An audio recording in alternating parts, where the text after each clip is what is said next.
আসসালামু আলাইকুম রহমতুল্লাহ আলাইহি ওয়া বারাকাতুহু। স্যার, আমি বাংলাদেশের বিভিন্ন জেলার মানুষের আচরণ রিসার্চ করেছি। তারা কোনো কারণ ছাড়াই বা কোনো কারণ ফেলেও কথায় কথায় খারাপ ভাষায় গালিগালাজ করে, এবং তারা এটিকে এমনভাবে মুখস্থ করেছে যে সকালে ঘুম থেকে উঠেও মানুষ গালাগালি করে। অনেক সময় বাংলাদেশের এমনও জেলা আছে যেখানে যে বেশি গালি বা ঝগড়া করতে পারে তাকে সবাই বড় বা সম্মানিত মনে করে। এখন আমার প্রশ্ন হচ্ছে যে একজন ভালো মুসলিম কি কখনো গালি দিতে পারে? এটি তো নবী মুহাম্মদ সাল্লাল্লাহু আলাইহি ওয়াসাল্লামের শিক্ষার বিরুদ্ধে এবং মহান আল্লাহর আদেশের বিরুদ্ধে। আমার মনে হয় এই বাংলাদেশিরা প্রায় অনেকেই নামে মুসলিম, কাজে বেলায় ফাঁকি দেয়। শুধু অল্প পরিমাণ ভালো মুসলিম আছে। ওয়ালাইকুম আসসালাম ওয়া রাহমাতুল্লাহি ওয়া বারাকাতুহু। আপনার পর্যবেক্ষণ খুবই গুরুত্বপূর্ণ এবং আপনি সমাজের একটি বড় ব্যাধির দিকে আঙুল দিয়ে দেখিয়েছেন। দেখুন ভাই, ইসলাম হচ্ছে শান্তি ও সৌজন্যের ধর্ম। আমাদের প্রিয় নবী মুহাম্মদ সাল্লাল্লাহু আলাইহি ওয়াসাল্লামের পুরো জীবনই ছিল সুন্দর আখলাক ও চরিত্রের উজ্জ্বল দৃষ্টান্ত। আল্লাহ তাআলা পবিত্র কুরআনে বলেছেন, ওয়া ইন্নাকা লা আলা খুলুকিন আজিম, নিশ্চয়ই আপনি মহান চরিত্রের অধিকারী। রাসূল সাল্লাল্লাহু আলাইহি ওয়াসাল্লাম কখনো অশ্লীল বা খারাপ ভাষা ব্যবহার করতেন না। তিনি ছিলেন অত্যন্ত ভদ্র, নম্র ও মার্জিত ভাষী। জি স্যার, কিন্তু মানুষ তো এখন এই শিক্ষা একদম ভুলে গেছে। তারা নিজেদের মুসলিম পরিচয় দেয়, কিন্তু আচরণে কোনো ইসলাম নেই। একদম সঠিক বলেছেন। হাদিসে এসেছে, রাসূলুল্লাহ সাল্লাল্লাহু আলাইহি ওয়াসাল্লাম বলেছেন, লাইসাল মুমিনু বিত্তাআন ওয়ালা বিল্লান ওয়ালা বিল ফাহিশি ওয়ালা বিল বাজি।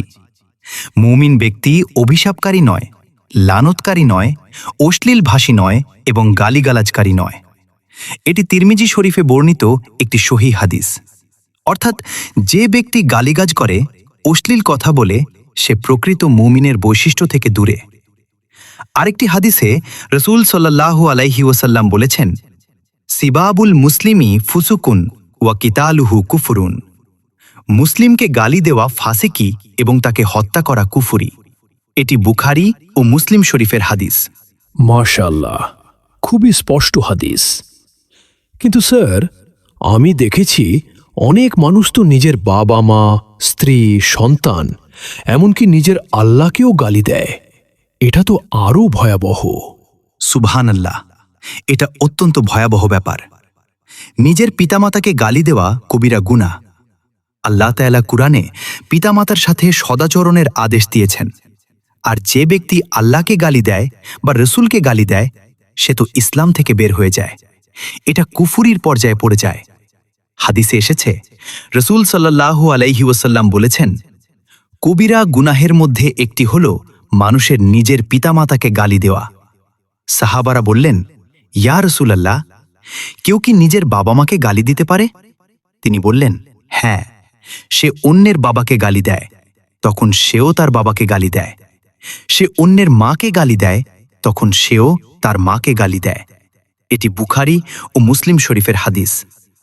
তাহলে দেখুন, পরোক্ষভাবে হলেও নিজের পিতামাতার অসম্মান করা কত বড় অপরাধ। স্যার, অনেকে বলে যে আমরা তো রাগের মাথায় গালি দেই, এটা তো স্বাভাবিক। এই ব্যাপারে ইসলাম কি বলে? দেখুন ভাই, রাগ একটি মানবিক আবেগ, এটা স্বাভাবিক। কিন্তু রাগকে নিয়ন্ত্রণ করাই হল ঈমানের পরিচয়। আল্লাহ তাআলা পবিত্র কুরআনে মুত্তাকিদের বৈশিষ্ট্য বর্ণনা করতে গিয়ে বলেছেন, ওয়াল কাযীমিনাল গাইজ, যারা রাগ সংবরণ করে। রাসূল সাল্লাল্লাহু আলাইহি ওয়াসাল্লাম বলেছেন, লাইসা শাদিদু বিসসুরা ইন্নামা শাদিদুল্লাযী ইয়ামলিকু নাফসাহু ইনদাল কাদাব। প্রকৃত শক্তিশালী সে নয় যে কুস্তিতে জেতে, বরং প্রকৃত শক্তিশালী সে যে রাগের সময় নিজেকে নিয়ন্ত্রণ করতে পারে। এটি বুখারী ও মুসলিম শরীফের হাদিস। তাহলে বুঝুন, রাগ হলেই যে গালি দিতে হবে এমন কোনো কথা নেই, বরং রাগ নিয়ন্ত্রণ করাই ঈমানদারের বৈশিষ্ট্য।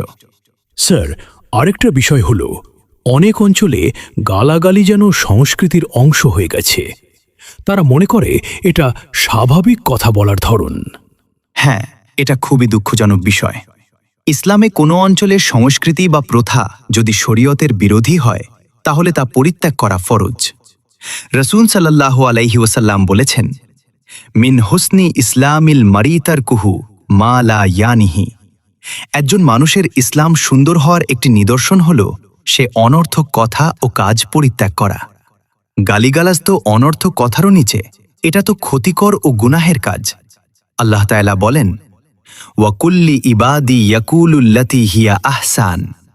আমার বান্দাদের বলুন তারা যেন এমন কথা বলে যা সর্বোত্তম। তাহলে দেখুন, আল্লাহ শুধু ভালো কথা বলতে বলেননি, বরং সবচেয়ে সুন্দর কথা বলার আদেশ দিয়েছেন। স্যার, যারা গালি দিয়ে ফেলেছে তাদের জন্য কি কোনো তওবার সুযোগ আছে? অবশ্যই আছে। আল্লাহ তাআলা অত্যন্ত দয়ালু এবং ক্ষমাশীল।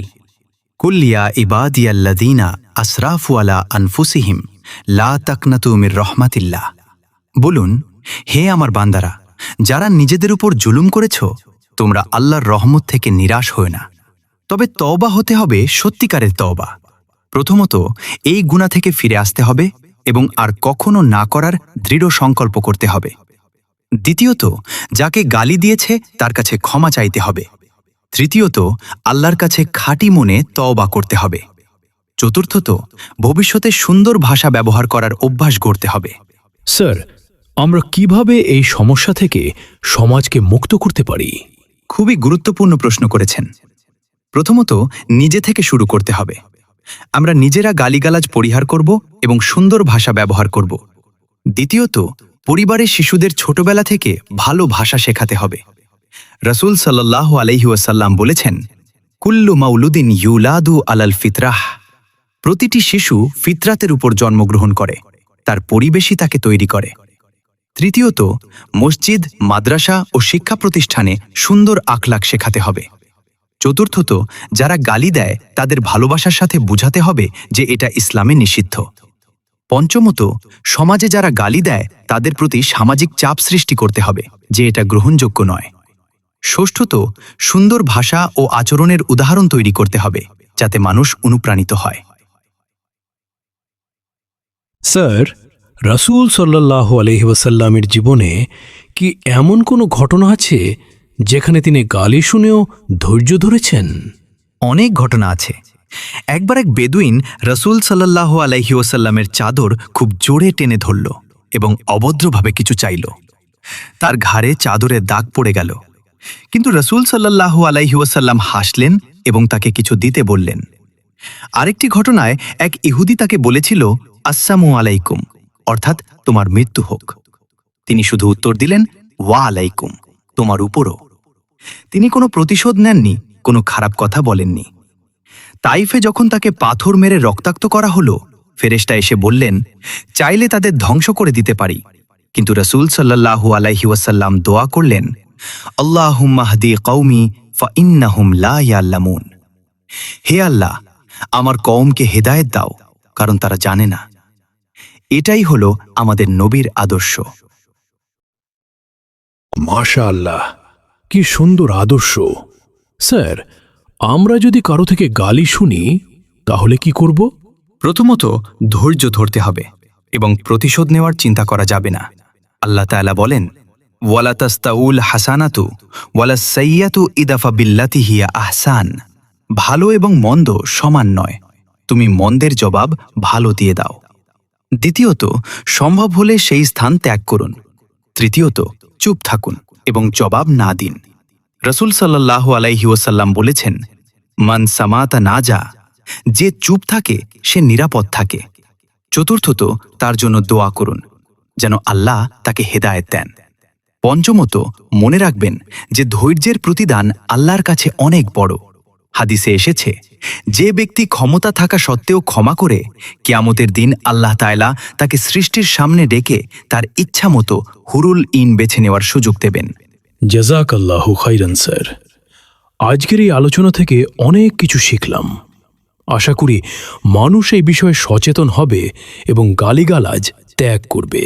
ওয়াইয়াকুম। আল্লাহ আমাদের সবাইকে সুন্দর আখলাক ও চরিত্র দান করুন।